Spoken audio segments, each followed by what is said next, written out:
I'm nothing. Ain't no girl ever beat me one-on-one on my mama. I was gonna ask you. Girl beat me one-on-one, bro. I swear to God, I'd never pick up a basketball game. He I remember Skylar Diggins tried to say she could beat me before. Like, hey, you not even that good. I was like, girl, nigga, you can't score on UConn. What are you talking about? Stop being cool. Jeff Teague has been in the league long enough to know when someone's just talking for headlines. But this? Oh, this was special. Skylar Diggins, the WNBA star with a resume full of accolades and confidence levels through the roof, decided she could take him. Yes, take him in a one-on-one basketball game. And not just in a friendly, hey, let's raise money for charity kind of way. Nope. She came with the full-blown, I'll beat you, your average energy. Skylar Diggins. Tell Jeff on the one. She really thought she could beat me. She was like, nobody knows you, bro. Like, you hoop. Nobody cares. Nobody's a fan. Like, I was like, damn. That's what she was lit to. Yeah, so she was like, nobody cares. You are like regular as hell. You just an NBA player. I was like, for sure. What followed wasn't just your typical athlete back and forth. It was a nuclear-grade truth bomb that exposed the uncomfortable but undeniable gap between men's and women's basketball at the professional level. Teague, never one to mince words, didn't just shut it down politely either. He went full scorched earth mode, dropping one of the boldest lines you could possibly say in this debate. No woman would ever beat me on the court, and if it happened, I'd never touch a basketball again. Yeah, just to prove a point. Like, I'm going to run you over, and then like not have no feelings towards you. You fucking her sternum up. Yeah. Trying to go to the crazy. That's a different type of drive in NBA. Skylar calling Jeff an average player was basically the equivalent of calling a Navy SEAL just another swimmer. Sure, you can technically argue it, but you're gonna look ridiculous doing it, and Jeff made sure to let her know. But what made this whole thing blow up was how it tapped into the never-ending, exhausting, eternal Twitter war. Could WNBA players beat NBA players? Oh boy, the floodgates opened. Jeff didn't just keep it about Skylar, he threw the entire WNBA into the ring. I don't think no WNBA player could be any NBA player though. Hell nah.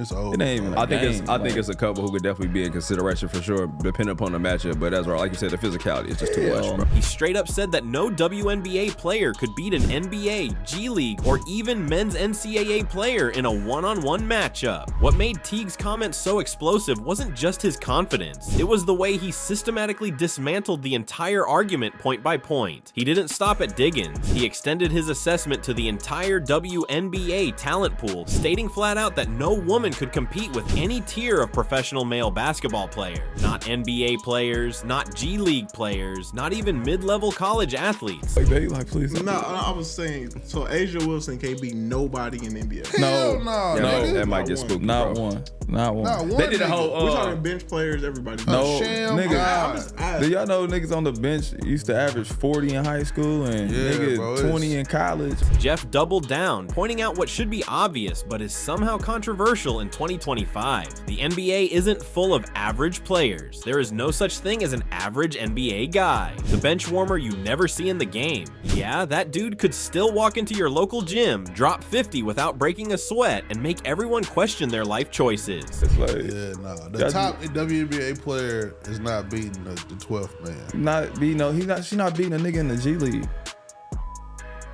She's not beating a nigga in college. All right, so we here now.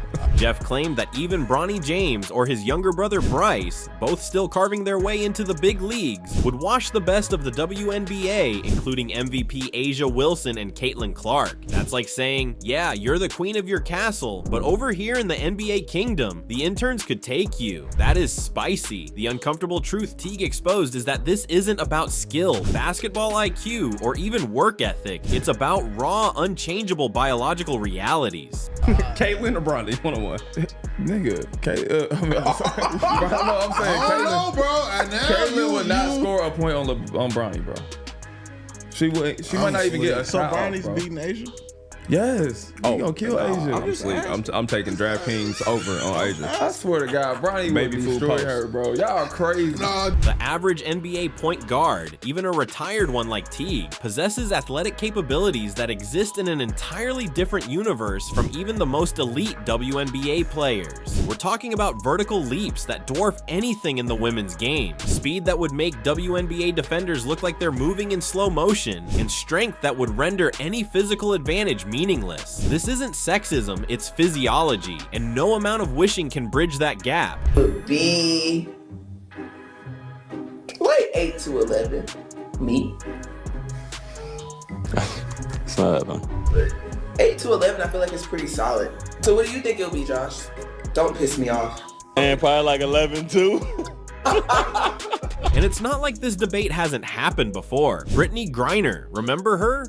She once claimed she could beat DeMarcus Cousins one-on-one. Cousins didn't even blink before clapping back, saying, "Whenever you're ready to get embarrassed on camera, let's do it." Too arrogant. After Brittany Griner claimed she could beat NBA star DeMarcus Cousins, and even called him this. It's okay, little man. DeMarcus Cousins accepted the challenge, and his reaction was hilarious. I'm glad she's that confident in her abilities, but it's also a little delusional. But it wasn't just him and other NBA players, like KD and Draymond Green. Even her own coach, Gino Auriemma, didn't have her back on this one. Gino literally said he'd sell his house, withdraw every dime from his bank account, and put it all on DeMarcus Cousins winning. That's not just a lack of confidence in your player. That's a man begging Vegas to set the betting lines. I don't know if that's gonna happen. It was her own coach who truly made her look like a fool. I'm gonna go to the ATM and I'm gonna sell my house and I'm gonna put all my money on DeMarcus Cousins. But the reality check wasn't just from NBA superstars. One of the most hilarious moments in this entire NBA versus WNBA saga, it came from a random high schooler. Yep, Sabrina Ionescu, who is undeniably one of the top names in the WNBA, got locked down at her own basketball camp in the Philippines by a kid, not a pro, not a D1 athlete, a teenager who decided he was going to play defense like his life depended on it. The clip went viral, and let's just say, Sabrina did not find it funny. That this is supposed to be some really, I guess, hotshot Filipino 17-year-old player? Really? And Sabrina Ionescu loses her temper and gets mad? Because, well, he doesn't let her go anywhere here. Trying to lead down to 7. Whoa, deeper, come on now. Hey, easy. Trying to lead down to 7. Whoa, deeper, come on. These aren't isolated incidents, they're patterns that prove Teague's point beyond any reasonable doubt. He's not about disrespecting women's basketball, it's about acknowledging reality. Biological differences in size, speed, and strength matter, especially in a sport where vertical leap and lateral quickness can be the difference between a clean block and getting dunked on so hard you start reconsidering your career. But there was a little, 1-minute discussion that went on where Asia basically told Josh Hart that she could beat him in a game of one-on-one. So for context, I want to share with you guys this clip. Score would be like 8 to 11. Me. It's not that fun. The basketball gender debate reached new levels of absurdity when A'ja Wilson decided to drag Josh Hart into this unwinnable war of words. The WNBA MVP boldly claimed she could take the New York Knicks' Iron Man in a one-on-one matchup, to which Hart responded with the kind of dismissive chuckle usually reserved for drunk uncles at family barbecues who swear they could have gone pro back in their day. "It's not happening at all," Hart smirked, delivering the verbal equivalent of a shrug emoji. So what do you think it'll be, Josh? Don't piss me off.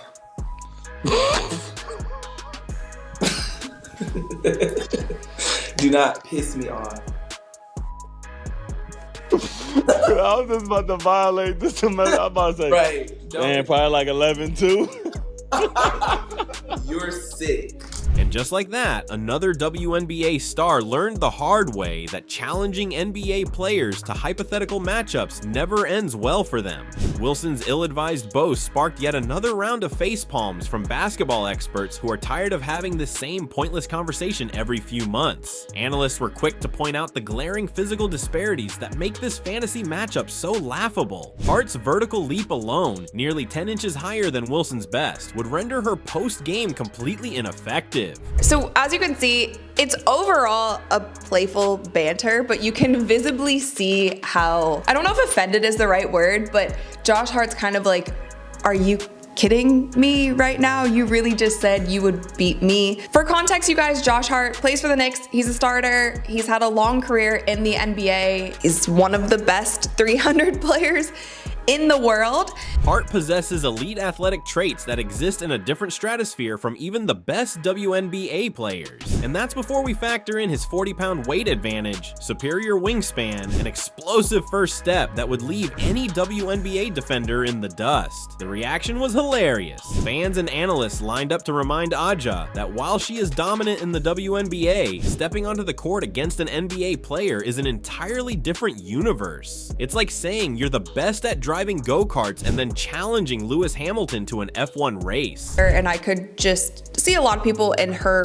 position being like, just having full confidence in themselves, like that's the competitive nature in her. I do think that she's a bit delusional here, and also like maybe the slightest bit disrespectful, because I mean, experts went in hard. They called her delusional for even suggesting it, and honestly, they weren't being cruel, they were being realistic. One analyst even said, this isn't even about gender. If Josh Hart played A'ja Wilson one-on-one, it would look like a varsity player going against a JV freshman. Ouch. That's the kind of comparison that hurts your pride more than the loss itself. We've seen this movie before, from Griner versus Cousins to Ionescu getting locked up by a high schooler, and it always ends the same way, with the WNBA player looking silly for even entertaining the notion. Doesn't take away from a woman's greatness if they're not able to beat men. That is why we have women's sports and why we have men's sports. There are different categories because there are different physical advantages that men have naturally, biologically, that we don't have, but we don't have to compete with them. We shouldn't have to compete with them, and we also shouldn't be compared to them because it's different. But the wildest part? Aja doubling down in interviews, talking about how women don't get enough credit, how people underestimate them, blah blah blah. And look, she's right in the sense that women's sports deserve more attention. But picking Josh Hart of all people to make that point, that's like saying you can take Usain Bolt in a sprint if you just train harder. It doesn't work that way.